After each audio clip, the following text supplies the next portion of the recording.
ಇವತ್ತಿನಿಂದಾನೆ ಪ್ರತಿದಿನ ನಿಮ್ಮ ಮನೆಯಲ್ಲಿ ನಾನು ಆಶ್ವಾಸನೆ ಕೊಡ್ತೀನಿ, ಒಂದು ಬುಕ್ಕಿನಲ್ಲಿ ಒಂದು ಪೇಜ್ ಹಾಳೆನಲ್ಲಿ ಪ್ರತಿದಿನ ಬೆಳಗ್ಗೆ ಆದರೂ ಸರಿ, ಸಾಯಂಕಾಲ ಕೈಕಾಲು ಮುಖ ತೊಳೆದಾದರೂ ಸರಿ, ಶ್ರೀರಾಮ ಅಂತ ಪುಸ್ತಕದಲ್ಲಿ ಬರೀರಿ. ನೀವು ಶ್ರೀರಾಮ ಅಂತ ಬರೆದ್ರೆ ಶ್ರೀರಾಮನ್ ಚಂದ್ರಂದಲ್ಲ, ಶ್ರೀರಾಮ ಅಂದ್ರೆ ಶಕ್ತಿ ಸಮೇತ ಹರಿಹರ ನಾಮಸ್ಮರಣೆ. ಆವತ್ತಿಗೋಸ್ಕರ ಆ ಶ್ರೀರಾಮ ಒಂದು ಪೇಜ್ ನೀವು ಬರೆದ್ರೆ, ಬರೆಯಕ್ಕೆ ಮೊದಲು ಸಂಕಲ್ಪ ಮಾಡ್ಕೊಳ್ಳಿ. ನಿಮ್ಮ ಆರ್ಥಿಕ ಪರಿಸ್ಥಿತಿ ಇರ್ಬೋದು, ನಿಮ್ಮ ಕಷ್ಟ ಸುಖಗಳಿರ್ಬೋದು, ನಿಮ್ಮಲ್ಲಿರ್ತಕ್ಕಂಥ ಯಾವುದೇ ಗೊಂದಲಗಳಿರ್ಬೋದು, ದೂರ ಆಗಕ್ಕೆ ಆ ಶ್ರೀರಾಮನ ಪುಟವನ್ನ ಒಂದು ಪೇಜನ್ನ ಪ್ರತಿ ದಿನ ಬರಿಬೇಕು ಇವತ್ತಿನಿಂದಾನೆ. ಎಲ್ಲರೂ ವಿಶೇಷವಾಗಿ ಅದನ್ನು ಬರೀರಿ. ಮೂರನೇದಾಗಿ ನಿಮ್ಮೆಲ್ಲರಿಗೂ ಯಾರ್ಯಾರಿಗೆ ಏನೇನು ದೋಷಗಳಿದೆ ಅದನ್ನು ಸಾಮೂಹಿಕವಾಗಿ ಹೇಳ್ತಾ ಇದ್ದೀನಿ ಕೇಳಿ.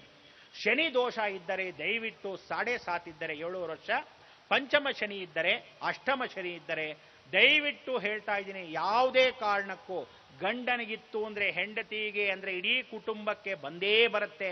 ಫ್ರೆಂಡ್ಸ್ ಜೊತೆ ಏನಾದರೂ ಪಾರ್ಟ್ನರ್ಶಿಪ್ ಮಾಡ್ತಾ ಇದ್ರೆ ಅವನಿಗೆ 7.5 ಇದ್ರೆ ಬಂದೇ ಬರುತ್ತೆ. ನೀವು ಅಕಸ್ಮಾತ್ ಒಂದು ಕಾರ್ ಗ್ಯಾರೇಜ್ ಇಟ್ಕೊಂಡ್ರೆ, ಕಾರ್ ಗ್ಯಾರೇಜ್ ಅಲ್ಲಿ ಕೆಲಸ ಮಾಡೋನು ಚೀಫ್ ಆಗಿದ್ರೆ ಅವನಿಗೆ 7.5 ಇದ್ರೆ ನಿಮ್ಮ ಹಣೆ ಬರನು ಚೇಂಜ್ ಆಗುತ್ತೆ. ಇದು ಸತ್ಯ. ಆದ್ರಿಂದ ನೀವು ಮಾಡಬೇಕಾದ್ದು 7.5 ಅಂದ್ರೆ ಶನಿ ದಶೆ ಬಂದಾಗ, 19 ವರ್ಷ ಶನಿ ದಶೆ ನಡಿಬೇಕಾದ್ರೂ ಸರಿ, 7.5 ಇದ್ದಾಗ್ಲೂ ಸರಿ, ಪಂಚಮ್ ಶನಿ ಬಂದಾಗ್ಲೂ ಸರಿ, ಅಷ್ಟಮ್ ಶನಿ ಬಂದಾಗ್ಲೂ ಸರಿ, ನೀವು ಮಾಡಬೇಕಾದ್ದು ಕಪ್ಪು ನೀಲಿ ಕೆಂಪು ಬಟ್ಟೆಗಳನ್ನ ಹಾಕೊಳ್ಳೇಬಾರ್ದು. ಕಪ್ಪು ನೀಲಿ ಕೆಂಪು ಬಟ್ಟೆಗಳನ್ನ ಹಾಕೊಳ್ಳೇಬಾರ್ದು. ಪ್ರತಿ ಸೋಮವಾರ ಶನಿವಾರ ರಾತ್ರಿ ಅನ್ನ ತಿನ್ನಬಾರ್ದು. ಪ್ರತಿ ಸೋಮವಾರ ಶನಿವಾರ ರಾತ್ರಿ ಅನ್ನ ತಿನ್ನಬಾರ್ದು. ಅನ್ನ ಅಂದ್ರೇನೋ ದೋಸೆ ಇಡ್ಲಿ ಅನ್ನದ ಪದಾರ್ಥ ಕೂಡ ತಿನ್ನಬಾರ್ದು. ಗಮನ ಇರಬೇಕು. ಪ್ರತಿದಿನ ಬೆಳಗ್ಗೆ ಎಲ್ಲರೂ ಆಂಜನೇಯನ ದೇವಸ್ಥಾನಕ್ಕೆ ಹೋಗಲೇಬೇಕು. ಇದು ನಿಮ್ಮ ಹಣೆ ಬರ. ಎಷ್ಟು ದಿವಸ ಸ್ವಾಮಿ ಅಂದ್ರೆ ಎಷ್ಟು ದಿವಸ ಅಲ್ಲ, ದಿನ ತಿನ್ನಲ್ವಾ, ದಿನ ಎರಗಲ್ವಾ? ಅದಕ್ಕೋಸ್ಕರ ಪ್ರತಿ ದಿನ ನಿಮ್ಮ ಡ್ಯೂಟಿ ಆಂಜನೇಯನ ದೇವಸ್ಥಾನಕ್ಕೆ ಹೋಗಬೇಕು. ಆಂಜನೇಯನ ಚಡ್ಡಿಗೆ ಹಾಕಿರ್ತಕ್ಕಂಥ ಭಂಡಾರನ ಹಣೆಗೆ ಇಟ್ಕೋಬೇಕು. ಬರೀ ಹಣೆಯಲ್ಲಿದ್ದರೆ ಹೆಣಕ್ಕೆ ಸಮಾನ ನಿಮ್ಮ ಹೆಣ. ಅದಕ್ಕೋಸ್ಕರ ದಯವಿಟ್ಟು ಹಣೆಗೆ ಇಟ್ಕೋಬೇಕಾದ ನಿಮ್ಮ ಆದ್ಯ ಕರ್ತವ್ಯ ನಮ್ಮ ಸಂಸ್ಕಾರ.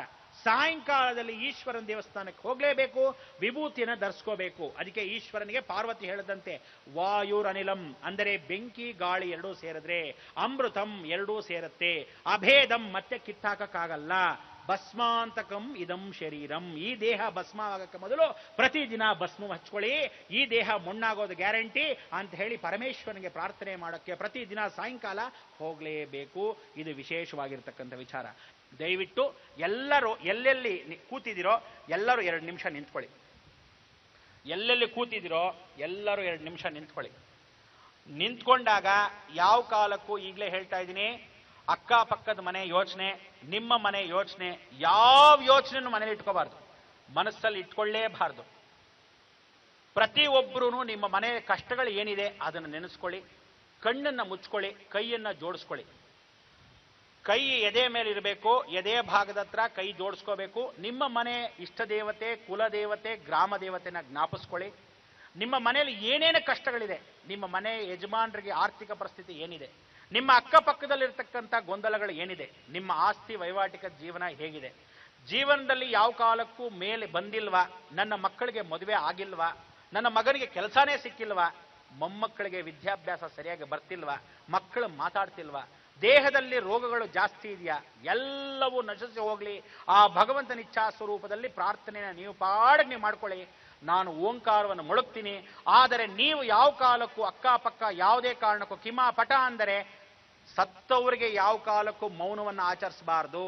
ಯಾರು ಹೇಳಿದವರು ಈ ಶಾಸ್ತ್ರವನ್ನ ಪ್ರತಿಯೊಬ್ಬರೂ ತಿಳ್ಕೊಳ್ಳಿ. ಸತ್ತವರಿಗೆ ಈ ಮೌನವನ್ನು ಆಚರಿಸಿದ್ರೆ ಪ್ರೇತಗಳನ್ನ ಆಹ್ವಾನ ಮಾಡ್ದಂಗೆ ಭೂಮಿಗೆ. ಅವನು ಯಾವನೋ ತಲೆ ಮಾಸ್ದವನು ಹೇಳ್ದ, ಇಲ್ಲಿ ಎಲ್ಲರೂ ಬಂದ್ಬಿಟ್ಟು ತಲೆ ವಿಶೇಷವಾಗಿ ಎಲ್ಲೆಲ್ಲಿ ನೋಡಿದ್ರು 2 ನಿಮಿಷ ಸತ್ತವನಿಗೆ ಮೌನವನ್ನು ಆಚರಿಸೋದು ಬಹಳ ದೊಡ್ಡ ತಪ್ಪಿದು. ಯಾವ ಕಾಲಕ್ಕೂ ತಿಳ್ಕೊಳ್ಳಿ, ನೀವು ಬದುಕಿದ್ದೀರಾ, ನಾಳೆ ನಿಮ್ಮ ಕುಟುಂಬ ಬದುಕಿದೆ, ನಿಮ್ಮ ಕುಟುಂಬಕ್ಕೆ ನೀವುಗಳು ಪ್ರಾರ್ಥನೆನ ಮಾಡ್ಕೋಬೇಕು. ಎಲ್ಲರೂ ಸ್ಮರಣೆ ಮಾಡ್ಕೊಳ್ಳಿ. ಓ